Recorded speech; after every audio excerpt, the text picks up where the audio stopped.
Oi, pessoal, muita paz para todos. Vamos prosseguir os nossos estudos de todas as segundas. Hoje o tema é Ventania Acalmada. Nós estamos no estudo 81 do terceiro volume da obra do Pastorino, Sabedoria do Evangelho. Essa lição foi narrada por Mateus, capítulo 8, versículo 18 e versículos 23 a 27, Marcos, capítulo 4, de 35 a 41, e Lucas, capítulo 8, 22 a 25. Mateus registrou assim: ora, saindo Jesus, vendo Jesus a multidão em redor de si, mandou passar para outra margem do lago. E entrando ele no barco, acompanharam os seus discípulos. Surgiu então no mar tão grande a agitação que as ondas cobriam o barco, mas Jesus dormia. Aproximando-se os discípulos, o acordaram dizendo: salva-nos, Senhor, que pereceremos. Ele lhes disse: por que temeis, homens de pequena fé? Então, erguendo-se, repreendeu os ventos e o mar, e fez-se grande calmaria. E os homens se maravilharam, dizendo: quem é este, que até os ventos e o mar lhe obedecem? Marcos registrou assim: naquele dia, ao cair da tarde, disse-lhe Jesus: passemos para o outro lado do lago. Deixando eles a multidão, levaram-no também, assim como estava no barco. E estavam com eles outros barcos. E levantou-se grande turbilhão de vento, e as ondas caíram no barco, de modo que já se enchia. Ele estava dormindo na polpa sobre o travesseiro. Eles o acordaram e lhe perguntaram: mestre, não te importas que pereçamos? Tendo ele acordado, repreendeu o vento e o mar: cala-te, fique amordaçado. E cessou o vento e houve grande calmaria. Então lhes perguntou: por que sois tão medrosos? Como ainda não tendes confiança? E eles, cheios de medo, diziam uns aos outros: quem é esse que até o vento e o mar lhe obedecem? Lucas registrou assim: e aconteceu que, num daqueles dias, entrou num barco com seus discípulos e disse-lhes: passemos para o outro lado do lago, e partiram. Enquanto eles navegavam, ele adormeceu. E desabou um turbilhão de vento sobre o lago, e o barco se encheu e estava em perigo. Aproximando-se, despertaram-no, dizendo: mestre, mestre, perecemos. Tendo ele acordado, repreendeu o vento e a fúria da água, e cessaram, e houve calmaria. Então lhes perguntou: onde está a vossa confiança? Eles, aterrorizados, admiraram-se, dizendo uns aos outros: quem é este, afinal, que manda aos ventos e à água, e eles lhe obedecem? O teor da história é esse, né? Muito parecido, né? As narrativas. Nós vamos fazer, como sempre, o estudo, né? Tanto da lição, depois a lição em seu sentido mais profundo, né? Entendendo, então, a lição, As interpretações mais comuns desse trecho, né, dessa lição, ela vem lá de Agostinho, né, do Santo Agostinho, como é chamado.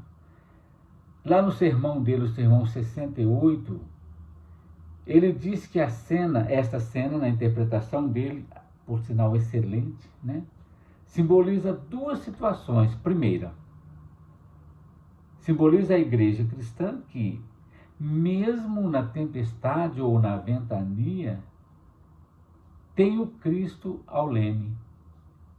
E embora este pareça dormir, o Cristo, na hora oportuna, ele desperta e a salvará. A segunda versão, ele diz que simboliza também, essa é perfeita, a alma humana que, mesmo agitada pelas provações, não sucumbirá se recorrer a Cristo que nela se encontra, embora no silêncio do sono.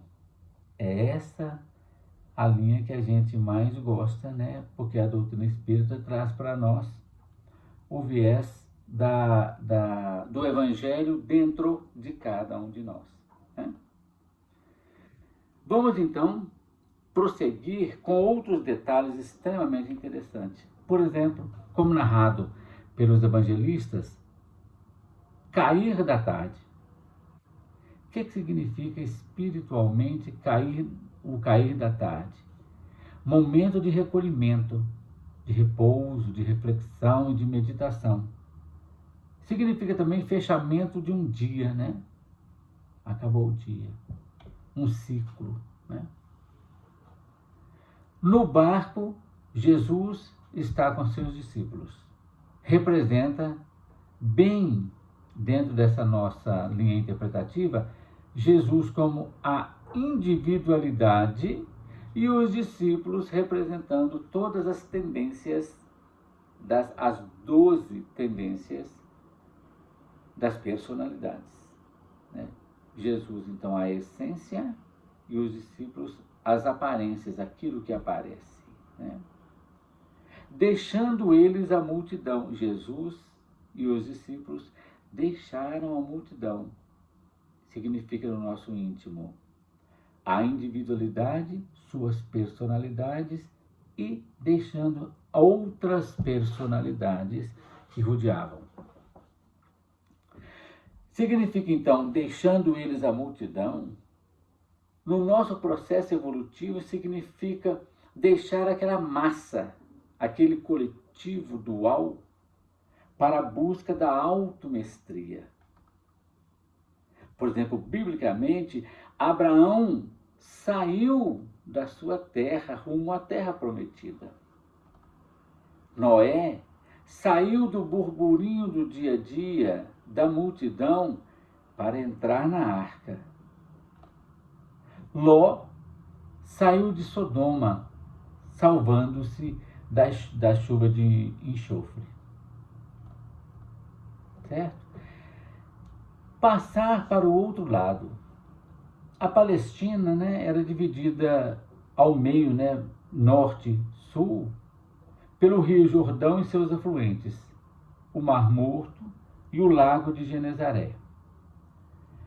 Do ponto de vista espiritual, passar para o outro lado significa sair da apatia, pôr-se em movimento, sair daquilo que é meramente espiritual para aquilo que é espiritual.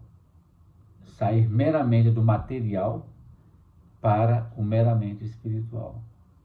Sair do domínio do ego para o comando efetivo do eu.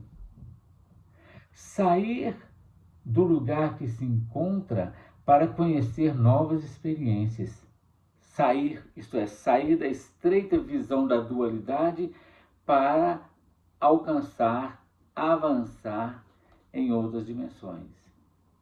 Outro trecho muito interessante que o evangelista aponta: Jesus saiu assim como estava. Olha que legal. Jesus não precisou de nenhum preparo. Ele saiu do jeito que ele estava. Significa então que Jesus está sempre pronto para para trabalhar na sua missão. Ele não requer nenhum tipo de preparo, porque ele está sempre pronto, né? É a solicitude divina exteriorizando por meio de Jesus Cristo. Nem sequer ele apanhou um manto extremamente recomendável numa travessia daquela no lago durante a noite. Era extremamente frio, né? Jesus, outro trecho interessante, Jesus se assenta no lugar de honra.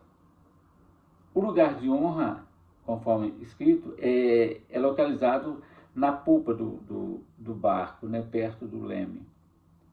O passageiro sentava-se geralmente num tapete vermelho, num tapete velho, apoiando-se num travesseiro de couro. Outro trecho fantástico. Jesus adormece. Muito interessante. Recostando-se, cansado, embora a elevação espiritual de Jesus fosse extraordinária, ele tinha um corpo físico. E estava sujeito também ao processo do cansaço.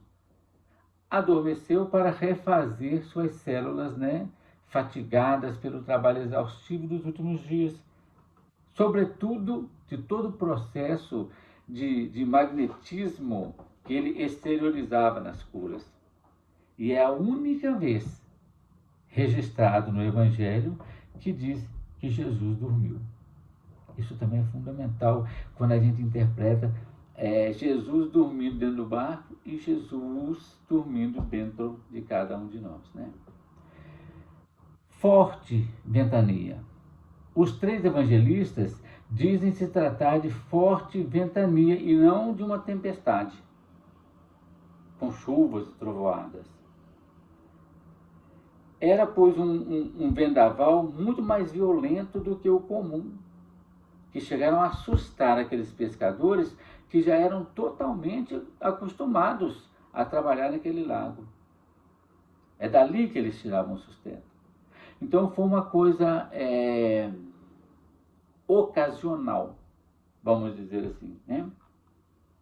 Que acabou assustando. No dia a dia eles passavam ali, trabalhando, mas houve aquela tempestade de vento, vamos chamar assim, não de chuva, de água e trovoada, que assustou todo mundo, uma coisa incomum para eles, né? Os discípulos acordam Jesus, segurando-se nos bancos dentro do barco, chegaram até Jesus e o despertaram do sono, que estava bastante pesado, ou seja, Jesus estava em outra dimensão, a ponto de não ter sentido sequer a ventania.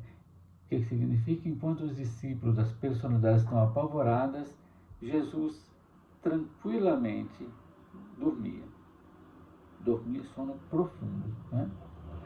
Jesus acorda e, após repreender o vento e as águas, mostra aos discípulos a falta de confiança. A confiança que eles deveriam já ter, porque eles tinham visto uma série de fenômenos que Jesus já havia feito, né? Jesus, então, comanda os ventos, em primeiro lugar, por serem a causa, e em seguida, ele ordena ao mar. E imediatamente, tudo se acalma, né? Os discípulos, então, embora já familiarizados com curas e obsessões, eles já tinham visto diversos milagres, né, como se diz, eles não sabem explicar todo aquele poder que Jesus tinha, e vinha a dúvida: quem será afinal esse carpinteiro bom e compassivo, que domina as enfermidades dos espíritos, mas ele comanda também a natureza, né? E isso escapava da compreensão dos apóstolos. Quanto às curas que eles presenciaram, eles já estavam mais ou menos acostumados.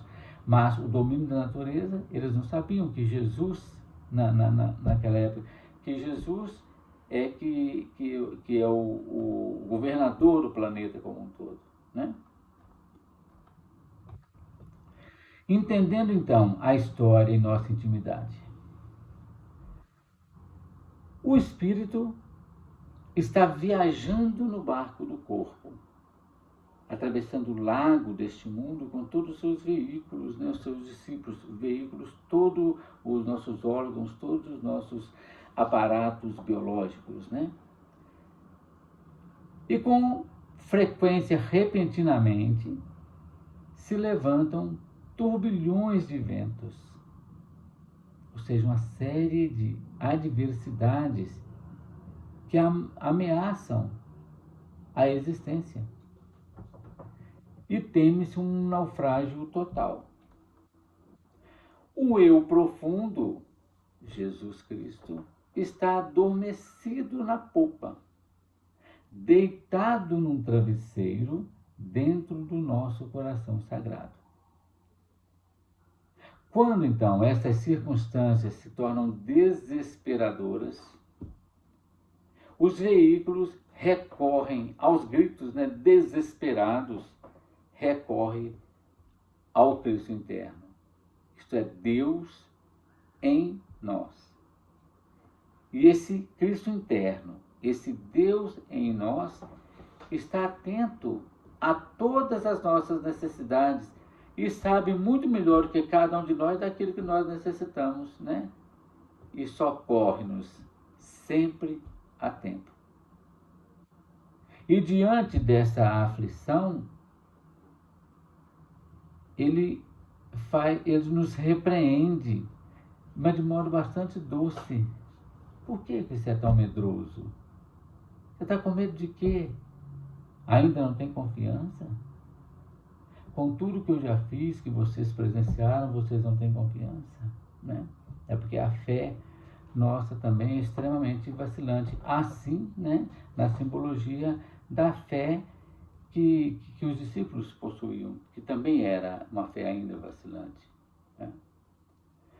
Então, quando o nosso espírito se vê envolvido pelo vendaval de todas as paixões, né, materiais, existenciais, originadas em nossos veículos inferiores, esse é o nosso corpo físico, quando percebe que as violentas emoções de uma paixão ilógica o envolvem, prestes a fazê-lo sossobrar, isto é, naufragar, nenhum auxílio melhor para nos ser trazido do que o recurso ao Pai que habita em nós. Esse sim, o Pai que habita em nós, esse recurso, é o único que consegue acalmar esse desejo desenfreado e que vai trazer bonança aos veículos etérico, astral e intelectual. Aí vai reequilibrar todos os nossos 4 corpos da personalidade, que a gente fala, né? O ensino profundo nos mostra o caminho correto. Qual que é o caminho correto? Ligação com o Cristo interno. Fazendo-o despertar, a gente vai chamar, vai clamar pelo nosso Cristo interno, para que ele, com sua palavra autoritária, né, de autoridade, cessem os ímpetos desordenados e perturbadores que podem realmente nos matar, afogando-nos em terríveis convulsões por longos e penosos karmas. Matar aí, entre aspas, né? Resumindo, então, o barco representa a nossa embarcação física na trajetória existencial. Jesus representa a individualidade em seu lugar de honra, adormecido no íntimo do nosso coração sagrado. Os discípulos simbolizam as personalidades que quando se sentem ameaçadas, correm desesperadas para acordar o Cristo íntimo, o eu profundo, para que sob suas ordens passe a instalar a harmonia em nossas vidas. Diante dessas reflexões, o que a gente precisa fazer? Todos os dias, gente. Não precisa ser só de noite na hora de dormir, não. Toda hora que a gente lembrar, a gente deve conversar com o nosso eu superior. A gente fala assim, vamos elevar nosso pensamento em prece. Mas efetivamente o elevar é olhar para dentro do nosso coração sagrado. Né? Conversar com o nosso eu superior, o nosso Cristo íntimo, autorizando-o a nos conduzir para que escolhamos um nosso futuro mais pleno, mais próspero e mais feliz. Essa leitura é linda nesse sentido do processo do conhecimento íntimo, do autoconhecimento, para um processo do autodesenvolvimento. É isso que eu preparei, né, para o nosso estudo de hoje. Na semana que vem, a gente prossegue com mais um trecho do Evangelho no viés do autoconhecimento. Que haja sempre paz e harmonia em nossas mentes e em nossos corações. Até mais então, gente.